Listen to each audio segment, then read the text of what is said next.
Chapter 1. The night air is frigid. It doesn't help that I'm stuck wearing this little black dress in my crap car. I shiver as I try to keep the engine running at a red light. My little battered car is from 2 decades ago and stalls if I don't rev the engine while I have my foot on the brake. I'm driving with 2 feet in a car that's supposed to be an automatic. The heater doesn't work.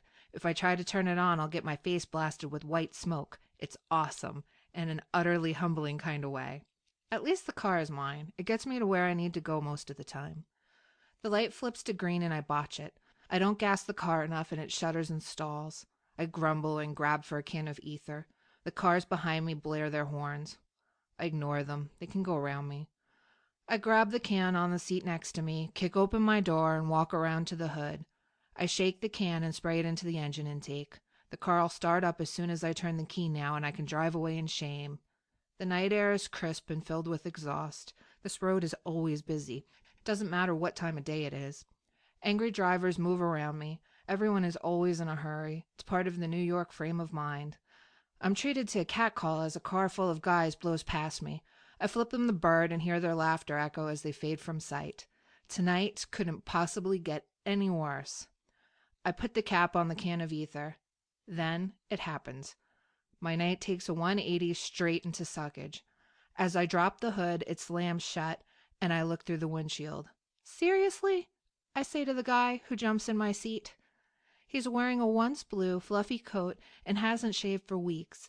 He turns the key and my crappy car roars to life. He gasses it and takes off, swerving around me. I stand in the lane staring after him. What a moron! Who'd steal that piece of trash? Still, it's my car and I need it.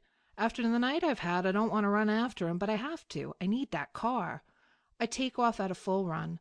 My lungs start to burn as I suck in frozen air and exhaust. I run down the shoulder, avoiding trash that's laying in the gutter. My attention is singularly focused on my car. I push my body harder and feel my muscles protest, but I don't hold back. He's getting away. I manage to run a block when a guy on a motorcycle slows next to me. That guy stole your car.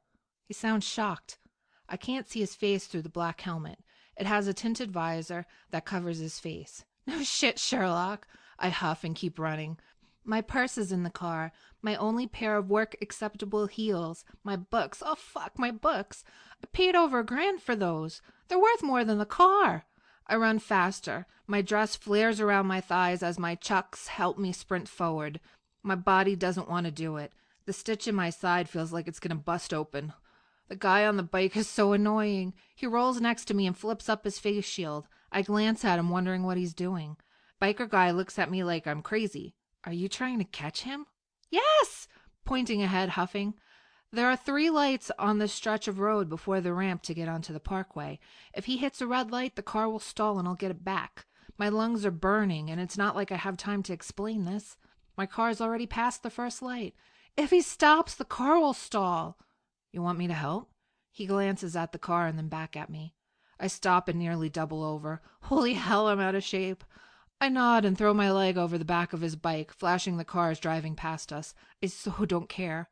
Wrapping my arms around his waist, I hold on tight and say, "Go!" I was going to call the cops, but this works too. He sounds amused. I hold on to his trim waist and plaster myself against his back. He's wearing a leather jacket, and I can feel his toned body through the supple material. He pulls into traffic and zips through the lanes. The wind blasts my hair and plasters my eyelashes wide open. We bob and weave, getting closer and closer to my car. My heart is racing so fast that it's going to explode. I see my car. It's passing the second light. Motorcycle man punches it, and the bike flies under the second intersection just as the light changes.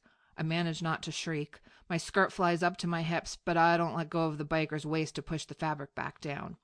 We're nearly there when the thief catches the third light. The car in front of him stops, forcing the carjacker to stop as well. As soon as he takes his foot off the gas, my car convulses, and white smoke shoots out the tailpipe. The engine ceases. The driver's side door is kicked open and the guy runs. Motorcycle man pulls up next to my car. I slip off the back of his bike, my heart beating a mile a minute. I can't afford to lose this stuff. I'm barely making it as it is. I look at my car. Everything's still there.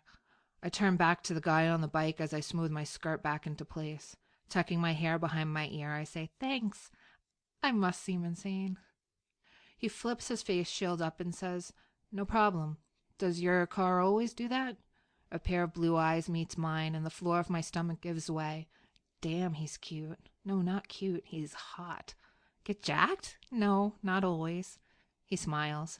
There's a dusting of stubble on his cheeks. I can barely see it because of the helmet. He raises an eyebrow at me and asks, "This has happened before, hasn't it?" More times than you'd think. Criminals are really stupid. Let's just say that this isn't the first time I had to chase after the car. So far, no one's made it to the parkway. That damn light takes forever, and I keep stalling out in the same spot. You'd think I'd figure that out by now, but I'm mentally challenged and prefer to chase after car thieves. I stop talking and press my lips together. His eyes run over my dress and pause on my sneakers before returning to my face. Great, he thinks I'm mental. Turning to the car, I grab another can of ether from the back seat and walk around to the front. I drop the last can somewhere behind me. I pop the hood and spray. I'm so cold that I've gone numb. As I walk back to my door, I shake my head, saying, "Who steals a car that barely runs?" "Do you need any help?" The guy holds my gaze for a minute, and my stomach twists. He seems sincere, which kills me. A strange compulsion to spill my guts tries to overtake me, but I push it back down. Pressing my lips together, I shake my head and swallow the lump in my throat. Today sucked. I'm totally alone. No one helps me, and yet this guy did. "No, I'm okay," I lie, as I slip into my car and yank the door shut. "Thanks for the ride." I turn the engine over and smile at him. The window's down. It doesn't go up. "Anytime." He nods at me like he wants to say something else. All I can see of his face is his crystal blue eyes and a beautiful mouth. He's sitting on a bike that costs more than my tuition. He's loaded and I've got nothing. A pang of remorse shoots through me, but I need to go. The haves and the have-nots were not made to mingle. I already learned that lesson once. I don't need to learn it again. "Thanks," I say before he can ask my name. "I'll see you around." I smile at him and drive away, holding back tears that are building behind my eyes. It's weird. There's so many shitty people in the world, and on the worst day of my life, I finally find a nice one, and I'm driving away from him.